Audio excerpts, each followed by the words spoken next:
साल 2022 में इंडोनेशिया से एक साल के लिए G20 की अध्यक्षता मिली थी और इस एक साल में भारत ने G20 से संबंधित तमाम अलग अलग बैठकों का आयोजन कराया था। मगर इन सब में दिल्ली में आयोजित G20 का 18वां शिखर सम्मेलन अपने आप में खास था। दूसरी बातों के अलावा ये खास इसलिए था क्योंकि भारत इतने बड़े स्तर पर पहली बार किसी अंतर्राष्ट्रीय आयोजन की मेजबानी कर रहा था। ये पहला मौका था जब राजधानी दिल्ली में एक साथ इतनी संख्या में दुनिया के देशों के राष्ट्राध्यक्ष आए थे। इस दौरान भारत में दुनिया के तमाम ताकतवर नेताओं का जमावड़ा लगा हुआ था। अमेरिकी राष्ट्रपति जो बाइडेन, फ्रांसीसी राष्ट्रपति इमैनुअल मैक्रोन, यूके के प्रधानमंत्री ऋषि सुनक, इटली के प्रधानमंत्री जॉर्जिया मेलोनी, संयुक्त राष्ट्र महासचिव एंटोनियो गुटेरेस, अंतर्राष्ट्रीय मुद्रा कोष के अध्यक्ष क्रिस्टलिना जॉर्जीवा जैसी तमाम हस्तियों के नाम इस फहरिस्त में शामिल है। इनकी मेजबानी में सरकार ने राजधानी दिल्ली को चकाचौंध करने वाली रोशनी में डुबो दिया था। सरकार द्वारा मुहैया कराई गई आधिकारिक जानकारी के मुताबिक इस 2 दिन के आयोजन के लिए 4100 करोड़ रुपए से ज्यादा का खर्च हुआ था। दरअसल भारत अपनी अध्यक्षता में G20 के आयोजन में कोई कोर कसर नहीं छोड़ना चाहता था। मगर सवाल है कि इतने बड़े आयोजन से आखिर भारत को हासिल क्या हुआ? इससे भारत को क्या फायदा हुआ? क्या इससे भारत की छवि में कोई बदलाव आएगा? तो ऐसे ही तमाम सवालों के जवाब हम आज के इस एपिसोड के जरिए जानने की कोशिश करेंगे। असल में भारत एक महत्वाकांक्षी शांति प्रिय देश है। यही वजह है कि भारत G20 के जरिए दुनिया को अपना दमखम दिखाना चाहता था और अपने इस मकसद में कहीं हद तक भारत कामयाब भी रहा। भारतीय अध्यक्षता में G20 शिखर सम्मेलन विश्व स्तर पर भारत के लिए तमाम सकारात्मक सुर्खियां बनाने में कामयाब रहा। साथ ही ये भारत की कूटनीति के लिहाज से भी मील का पत्थर साबित हुआ। वैश्विक चिंताओं के बीच भारत अपनी अध्यक्षता में सदस्य देशों को एक मंच पर लाने में सफल रहा। दरअसल रूस यूक्रेन युद्ध के मुद्दे पर अंतर्राष्ट्रीय विशेषज्ञों द्वारा तमाम अटकलें लगाई जा रही थी। उनका मानना था कि जिस तरह बीते साल इंडोनेशिया में आयोजित 17वें G20 शिखर सम्मेलन में रूस यूक्रेन मुद्दा सबसे ज्यादा हावी था, तो उस वजह से सम्मेलन में कोई एक तटस्थ आम राय नहीं बन पाई थी। तो ऐसा ही कुछ विशेषज्ञ भारत के मामले में भी मानकर चल रहे थे। मगर भारत ने अपनी कूटनीति के दम पर इन अटकलों को धराशायी कर दिया। बातचीत की एक लंबी प्रक्रिया के बाद भारत सदस्य देशों को दिल्ली घोषणा पत्र पर एक मत करने में कामयाब रहा। वर्तमान वैश्विक स्थिति के मद्देनजर ये अपने आप में बड़ी कामयाबी थी। दिलचस्प बात यह है कि भारत और अमेरिका अक्सर वैश्विक मंचों पर एक दूसरे के विरोध में खड़े होते थे, लेकिन दिल्ली घोषणा पत्र में रूस का नाम शामिल न होने पर भी अमेरिका का राजी होना और भारत की हाँ में हाँ मिलाना दिखाता है कि अमेरिका पर अभी भारत ने अपनी बढ़त हासिल कर रखी है।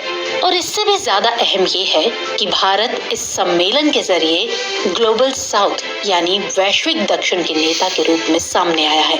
दरअसल भारत की अध्यक्षता में अफ्रीकी संघ को G20 के स्थायी सदस्य के रूप में शामिल किया गया। 55 देशों वाले इस समूह के शामिल होने से ग्लोबल साउथ की आवाज को वैश्विक स्तर पर मजबूती मिलने के तौर पर देखा गया। दरअसल ग्लोबल साउथ शब्द का इस्तेमाल दक्षिणी गोलार्ध के उन देशों के लिए किया जाता है जिन्हें अक्सर विकासशील, कम विकसित या अविकसित देशों के रूप में जाना जाता है। ये देश मुख्य रूप से एशिया, अफ्रीका और लैटिन अमेरिका में मौजूद हैं। तो इस ग्लोबल साउथ के नेता के रूप में भारत का नाम सबसे आगे आता है। भारत अक्सर ही इसके हितों को लेकर आवाज बुलंद करता रहता है। वहीं चीन भी खुद को ग्लोबल साउथ के नेता के तौर पर पेश करता है। मगर G20 में अफ्रीकी संघ के शामिल होने से भारत के दावे को बल मिला है। माना जाता है कि ये देश वैश्विक मुद्दों पर वोटिंग के लिहाज से बेहद महत्वपूर्ण है। ये पूरे एक ब्लॉक के रूप में वोट करते हैं, तो ऐसे में ये संयुक्त राष्ट्र सुरक्षा परिषद के स्थायी सदस्यता के मामले में भारत के पक्ष में अपना समर्थन कर सकते हैं और साथ ही दूसरे वैश्विक मुद्दों पर भी इनसे भारत को बल मिल सकता है। इससे दुनिया में एक संदेश ये भी गया है कि भारत अब इस स्तर पर मजबूत हो गया है कि वो किसी भी बड़े अंतर्राष्ट्रीय आयोजन या सम्मेलन की मेजबानी करने में सक्षम है। इससे देश का गौरव बढ़ा है।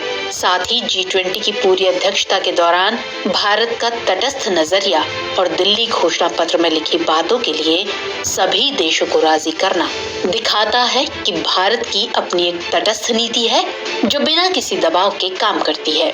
इस तरह G20 की सफल मेजबानी से एक मजबूत संदेश दुनिया को गया है कि भारत अब पहले से कहीं अधिक आगे बढ़कर नेतृत्व कर सकता है और अब भारत नेतृत्व के मामले में उदासीन नहीं है। इससे दुनिया में भारत की सकारात्मक छवि में काफी हद तक इजाफा हुआ है।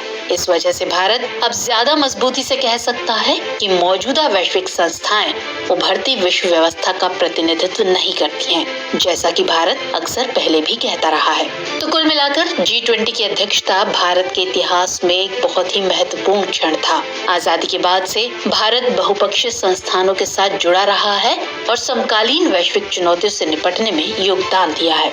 मगर G20 अध्यक्षता के जरिए भारत ने बदलते हुए वैश्विक माहौल में अंतर्राष्ट्रीय वार्ता की प्रक्रियाओं को निष्पक्ष और टिकाऊ बनाने में अहम योगदान दिया है।